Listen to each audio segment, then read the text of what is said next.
Hi, welcome to the Legal Code. I'm B. Devi, a litigation lawyer with 27 years of experience. Here we break down US laws, court decision, and legal rights in simple, practical terms. This channel is only for educational purposes and it's not a legal advice. Laws vary by state, and every situation is very different. If you need a legal advice, please consult a qualified attorney licensed in your jurisdiction. Now let's get started. Imagine you paid a $3,000 security deposit. Months later, you discover your landlord never put it into the required bank account and never paid you the interest.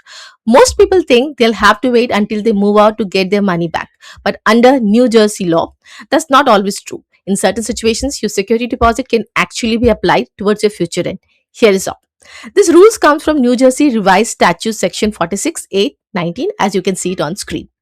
So, what is a security deposit? A security deposit is not a fee, it remains the tenant's property. Yeah, note that. The landlord merely holds it as security until the lease ends. I'll give an example.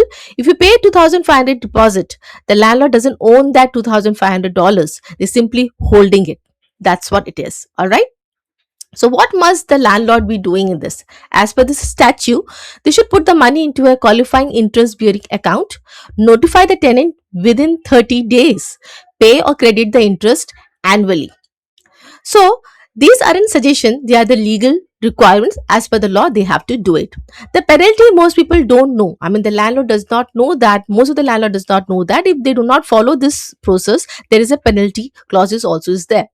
So, if the landlord does not properly deposit the money or doesn't provide the required notice or doesn't pay interest, the tenant may have a statutory remedy after following the required return notice procedure and allowing the curing period where applicable. The tenant may require the security deposit plus 7% annual interest. Yes, you heard it right. To be applied towards future rent. Now, this isn't it automatic. Doesn't happen automatically. The law requires specific notice procedure which you require to follow if you're in this situation. I'll just give an example of this. Sarah rents an apartment. Security deposit she pays $2,000. Landlord never deposited correctly, never tells Sarah where it is, never pays any kind of interest on that. Sarah sends the required written notice.